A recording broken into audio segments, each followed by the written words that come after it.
Hey there, math fans. Continuing on, I just did a short video on the catenary, which is one of these functions. So I'm going to say a few things about this crazy named function called the hyperbolic sine and cosine.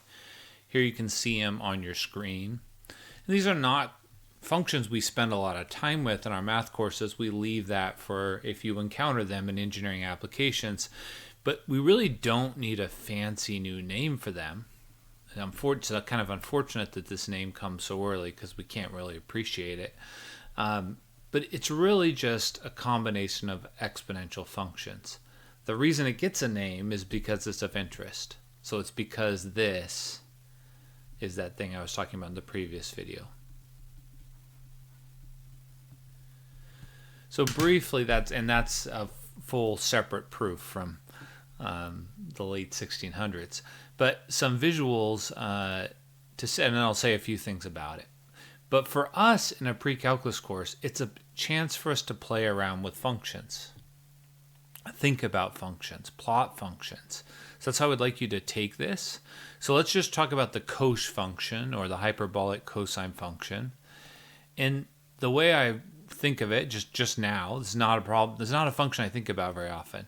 But there's y equals e to the x, exponential growth. And there's y equals e to the negative x, exponential decay. If you go exactly halfway between them, which would be like draw a line between them and go exactly halfway, that's what the cosh function is. So again, it comes from an important application. So I'm sure it starts with the application, then somebody's like, well, let's name it. Now, why did they call it the hyperbolic sine and cosine? There's a lot we can say there. And I'm going to try to say some of it now. Okay, so we're halfway in between. So then we thought, well, what about the actual gap?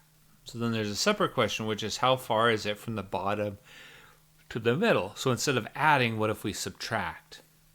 That's when you get this function. It's subtracting in a certain order. So it's going to be negative here if you're doing bottom minus top, and then positive here. So the green is the actual length of the gap, and the blue is halfway between them.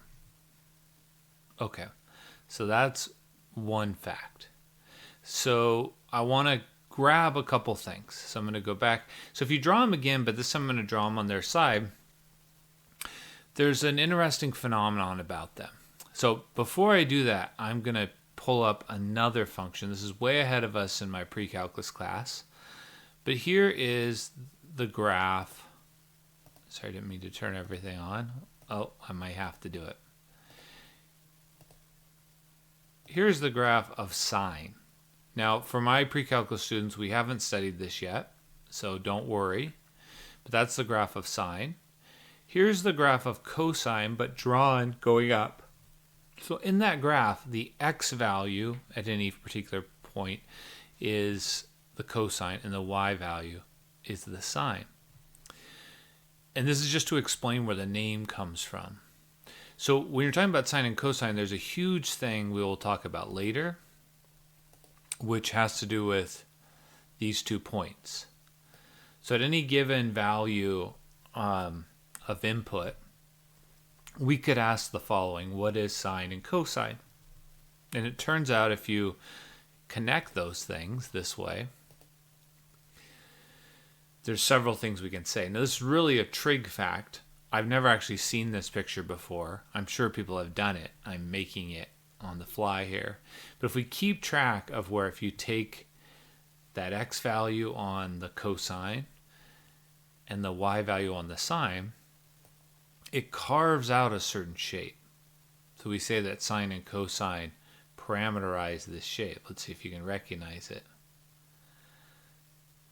So it turns out that if you take the x-coordinate to be cosine, the y-coordinate to be sine, you get this circle. And that's a fundamental idea we'll talk about a lot. So cosine and sine trace out the circle in the sense that if you take x to be cosine and y to be sine. Okay, so why do people call it hyperbolic sine and cosine? Well, we can do the same thing. Let's let x be this so-called hyperbolic cosine and y be the hyperbolic sign. And this will just explain the name.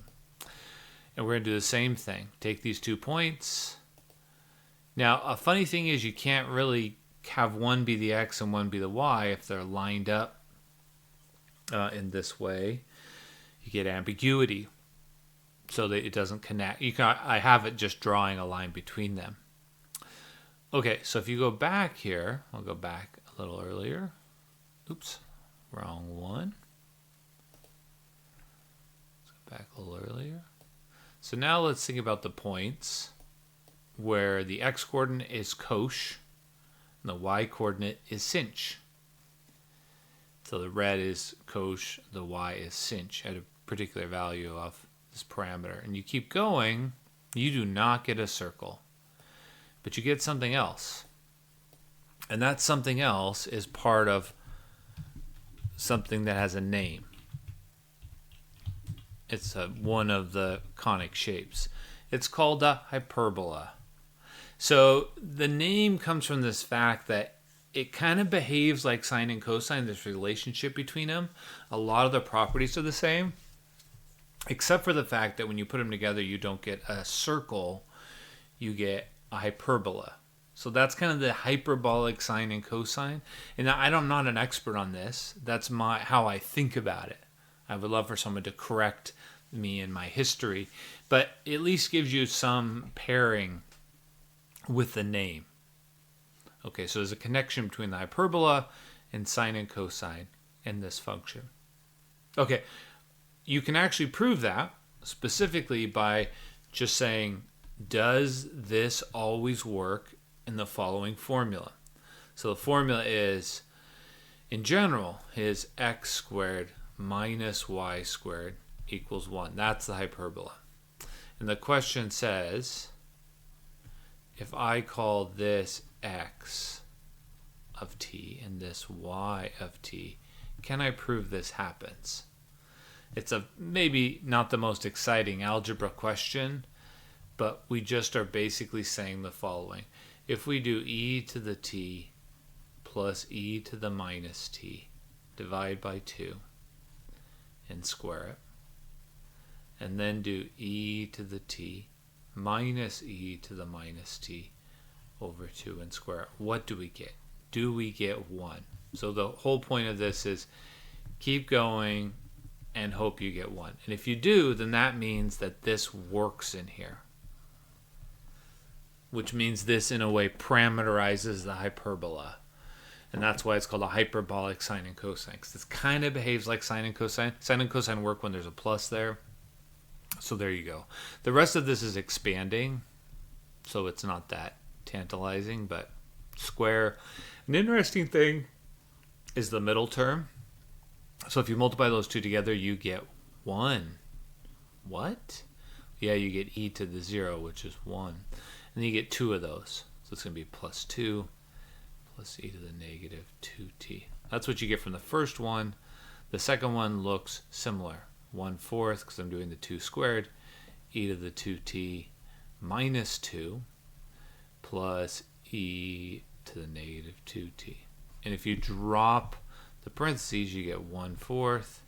And this is a challenge, again, that's why I made the video first about why we find this interesting. But this is more explaining why it has this funny name.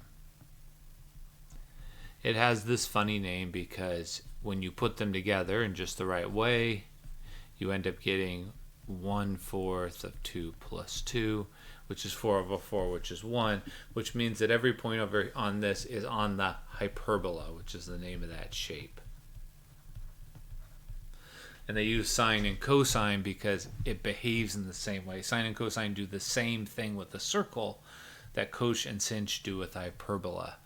That doesn't explain much what the use is, but it shows you that it has some interest. If you watch my previous video on the catenary, you'll know a little bit why people might care about this. It's a funny name.